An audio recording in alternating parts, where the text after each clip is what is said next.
welcome to another episode of S&P. I am the S, I am Song, your conferences and events and engagement manager, and this is... I am NAI Deputy Director Paul Caputo. The P is for Paul in S&P. Song, how are you doing? I am doing well. This is kind of, we're at this end of summer, Indian summer. I just had my annual Oktoberfest party, which was super fun. Lots of pretzels and lots of beer. That sounds like a great way to spend a weekend. I, on the other hand, I'm sort of recuperating from the end of Major League Baseball's regular season. It's a little sad for me. The Phillies are done. But I get a little bit of a Philadelphia fix with today's amazing guest that we're going to talk to. Yeah, absolutely. In the meeting industry, there's a publication called Meetings Today. And I was perusing through it earlier this year, and the cover was this gentleman named Greg Deshields, who specializes in diversity, equity, and inclusion within the hospitality and tourism industry. He's an hospitality academic professional with tons of experience in the DEI realm. He teaches courses. He was with the Philadelphia Convention and Visitors Bureau for many years, and then most recently has moved over and, in conjunction, is now the executive director of Tourism Diversity Matters. And he is just an absolute pleasure to speak with, just good energy all around. So let's bring him on. Mr. Greg Deshields. Well, thank you, Greg, so much for joining us. And we are so excited to have you as our keynote presenter in Palm Springs here coming up very soon. Oh, gosh. It is. Thank you so much for the invitation. And I am so anxious and look forward to delivering remarks during the course of your gathering. Yeah, so Greg, really quickly, just Paul's going to interject here with all the Philadelphia sport banter and all those things. So quickly, before he does, see, he already did it. Great. So at least let's get in a little bit about your background and your work with the Philadelphia Tourism Board, and then your move over and how this kind of shift translates to the work that you're doing with Tourism Diversity Matters. Sure. So I'm a native Philadelphian. I love hospitality. I love cheesesteaks. I love hoagies. That's because I'm from Philadelphia. But I worked I worked in the hospitality operational side, hotels, for a number of years, Hyatt hotels, Omni hotels, and later found my calling to be more involved with the strategy of our industry and to see it at more of a broader perspective. So moving from the hotel industry, I worked for a nonprofit for about 7 years running their hospitality program. And it really was focused on really providing access for those individuals who were community residents. It was interesting because the particular program was born out of the civil rights movement. So working at that particular organization had a lot more meaning to me than just hospitality. Believe it or not, we actually worked with our local Convention and Visitors Bureau and developed a tour guide curriculum and partnered with the various diverse and multicultural meetings and conventions that came to Philadelphia.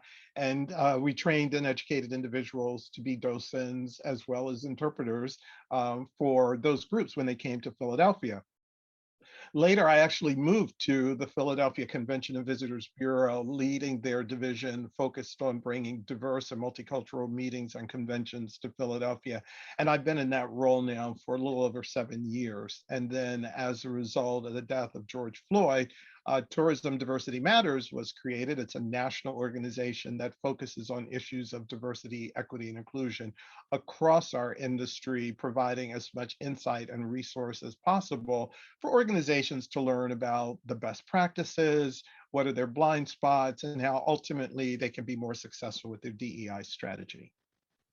That's fantastic. Boy, that's really important work, and there's so much overlap between tourism and interpretation. And I know that we're going to talk a lot about that in Palm Springs.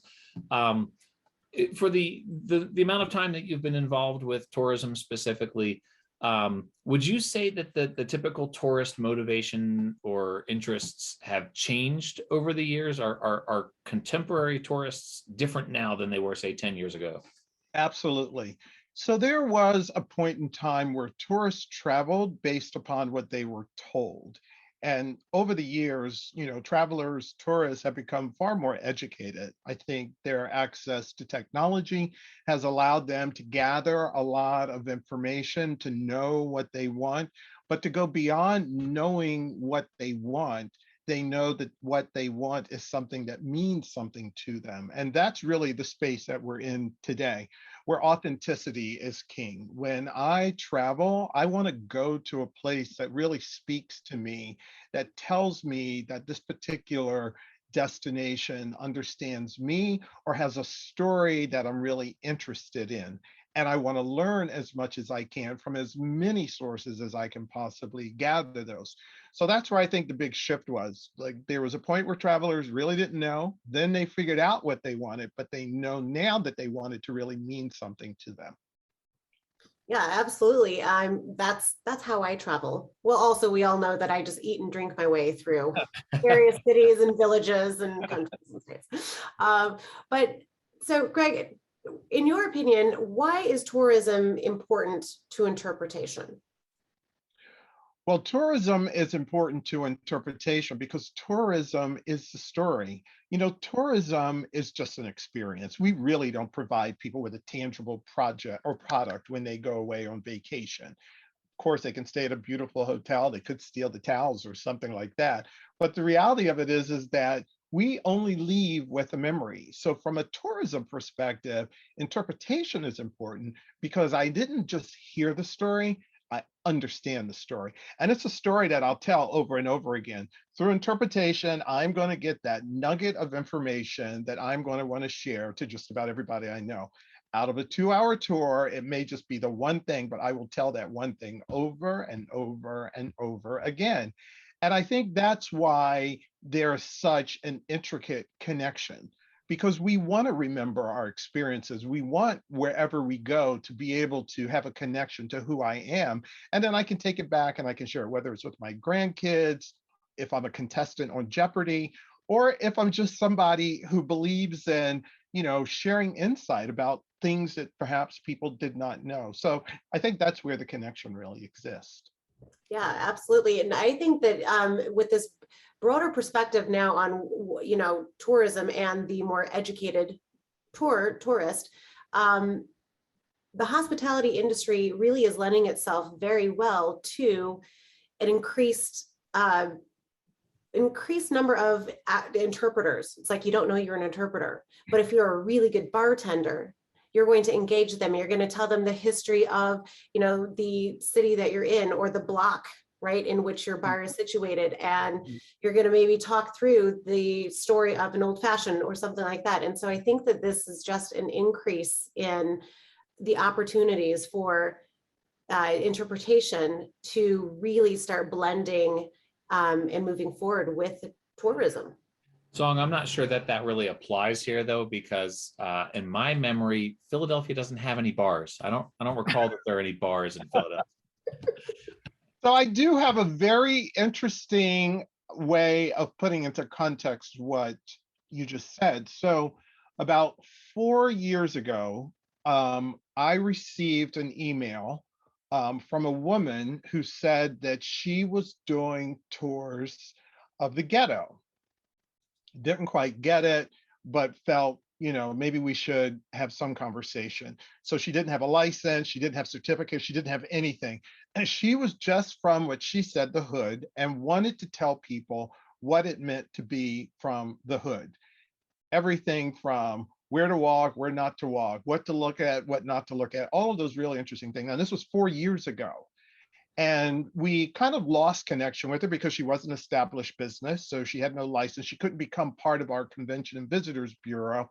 She was doing things on social media, but nothing that was, I guess, from a business perspective. So 4 years now, she's licensed. She is featured on YouTube and TikTok. And she has found a way to monetize it. She does an absolutely fantastic tour, and a lot of it as a result of the death of George Floyd and the focus that people have around, social justice and issues of systemic racism. So she will tell stories and take people into areas within the hood that people wouldn't know about. She takes people to nightclubs and she explains like how you stand in line for a nightclub and which nightclubs have the best speakeasy afterwards and which bus to take after the nightclub is over. It's an amazing story. So 4 years later, I had lunch with her, and it was the most enjoyable story of somebody who knew she had a story to tell and a way to engage visitors to Philadelphia, to have it finally formally established as a business, and that she's now able to host individuals who want to learn more about what it means to be from the hood in Philadelphia. That's a great story. I love that story. That's really, I kind of want to go take that tour actually myself here. It I will sounds send you amazing. stuff. She's amazing. Um, And you have to have your party shoes with you because she stays out all night. maybe we better send Song on that tour then. Song may be better suited for that than I. Yeah. Greg, what would you say are the biggest obstacles to diversity in tourism? So the biggest obstacle is that as a industry, we want to fix it, and you don't fix DEI. It's a journey. As an industry, we are learning now that this is something that we can't fix, and we have to focus around strategy. We have to make appropriate investments. We have to, calibrate our expectations. We have to realize that there are people who are going to put around the table. We may even have to relinquish the control to somebody else other than us who may know it better than us. But there is a lot of learning that is underway in our industry, but in a different way, because we have come to the realization that we just can't fix it. So now the question is, how do we embark upon, how do we start our journey? How do we build strategies that will allow us to move forward? Yeah. With again, the more educated tourists now, do you think that there is, on the flip side, there is a demand from the tourist to have a more diverse and more inclusive experience? And so some of that drives the more forward movement in increasing DEI? It does. I mean, even if you look at Minneapolis, I mean, people want to know and learn about the George Floyd story. Like, they want to go to where he died. They want to know, what was that restaurant and what did that restaurant mean to the process? Where were people standing and where were they looking? Those are parts of like life, for a number of people. It was such a pivotal moment to who they are as people and what they will be as people. So that level of insightfulness is certainly tied to the experience of diverse individuals, to learn what it really means to know, like, what happened, why it happened, when it happened, where it happened. Like, all of those questions are now questions that people want to be answered. And I take that back to the issue of the authentic experience and being told stories that they can share. Yeah. So then what role can interpretation play in the cause of increased diversity within tourism? I think it's about the accuracy of that. I think interpretation gets much deeper. And listen, we're all in the social media phase. We're all in selfie, quick pick. We take, how many photos are on your camera that, you were there. A great way of putting it in my mind is, I don't know how many times I've been in restaurants and you see someone take a picture of a meal. They took a picture of a meal, and that's great. And they probably have like 1,000 different dishes, but tell me what it actually tastes like. Like, that red sauce, was it sweet? Was it bitter? Was it, super hot? Like, that's what interpretation is. It's taking what you see and it brings it to life. It gives you the ability to have this this connection, this sense connection with whatever it is you see or whatever it is you hear. I sit on a bench. So this bench says, donated by Mary. Okay, so who's Mary? So Mary had 25 kids and they all became, presidents and CEOs, and she was never educated. Like, that's the depth of knowledge. That's why interpreters are so important. They tell us more than what we see. And that is where I think the rubber really hits the road, kind of responding to it as to why it's so important. Well, so this has obviously, to coin a phrase here, whet my appetite for everything we're going to talk about in Palm Springs. But understanding that you're going to change pace a little bit here. You and your husband frequent Palm Springs, and obviously we are heading there. Those of us who are participating in the in-person conference are heading there. So we're curious, what are your favorite things to do there? What are your favorite watering holes, museums, outdoor activities, that sort of thing in Palm Springs? Okay, so we did there's like a tram that you can do up in the mountains, which was amazing. Like, you're in 100 and some odd degree, and then you're in 40 degrees. So we did that. We went downtown to Lucy's, I think it is. It's like this amazing big restaurant that is as retro can be. There's the Kempton Hotel, which is a fabulous bar downtown. I know there's a Hyatt Andaz that's under construction. And the last time we were there, we stayed, actually the last two times, we stayed at the Hyatt Indian Wells, and their pool is amazing. So the deal is you go down at 7:30 and you're at the pool until like 11:30, maybe 12 o'clock. And that's how you spend your morning. And then the rest of the day, you're in the car and air conditioning and you're driving around. I learned that there was sort of a Rodeo Drive in Palm Springs, which I did not know about from the first time we went, but the second time we went, it was amazing to see the level of shopping. Thrift store shopping and consignment is filled with like everything you want from, that retro design era and things. So I would say bring an empty suitcase to pack all of that because it won't fit in what you already have. But I think from whether you're laying outside at the pool or if you really want to get lost in the mountains that kind of surround Palm Springs, we did go to the Salton Sea, which is also a nice drive away from the hotel. So there's a variety of different things that you can do to gain as much of the true sense and the variety of activities that they have at Palm Springs. But there's nothing wrong with laying at a pool at Palm Springs all day. I just want to go on the record for that. I think there's going to be a certain amount of business conducted at the pool at the West. I was going to say, if I'm like, where's Greg? There's Greg. Where's out? I'll be running to the pool to come find you. So this is great. I've got my meeting planner office cabana at the pool, so he'll know where to find us. But thank you, Greg, so much for taking the time to just kind of give us a little taste of what we get to hear about and learn about with your keynote in Palm Springs in just a few short months. And we are really excited about the topic and the subject matter. I don't know, I might have to get you full security. Because people are just going to bombard you and want to talk to you. And that's wonderful. I am so looking forward to it. I love this group. And I just can't emphasize enough that, and I've talked to a number of industry professionals about my guest speaking. They've all asked for me to emphasize how incredibly valuable and vital interpreters are to the success of our industry, because our customers expect more, and you are without any doubt those who help to deliver that. So, wow, how nice was it to have Greg join us from the greatest city in the world, Philadelphia, Pennsylvania. Yeah. Absolutely, I'm so excited to see you in Palm Springs, which we'll say is the second greatest city in the world. Palm Springs, right after Philadelphia. Thank you, Greg. Thank you so much for coming on, and can't wait to meet you in person in Palm Springs.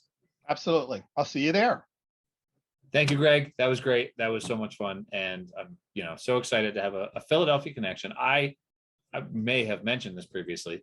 I was born in the Philadelphia area. I was actually born in Philadelphia proper, and still have my whole extended family is back there in Philadelphia. I go to Ocean City, New Jersey every year in the summertime.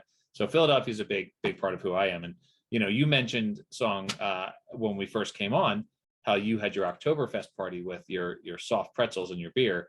And I have to say, people associate soft pretzels with Germany, but I think the soft pretzel capital of the world might just be the parking lots outside of Philadelphia sports venues, where they sell these sort of squished bricks of soft pretzels for $1 for 4. And you eat one of those and you feel like a snake that ate a goat, and you have to go like lie down in the sun on a rock for a month to digest it. And they're just the most delicious, dense, salty. And then you put that cadmium yellow, like French's mustard on it. And it's the most delicious thing you'll ever eat in a sports venue parking lot. On that note, thank you for watching another episode of S&P, and we'll see you all soon. Go Birds.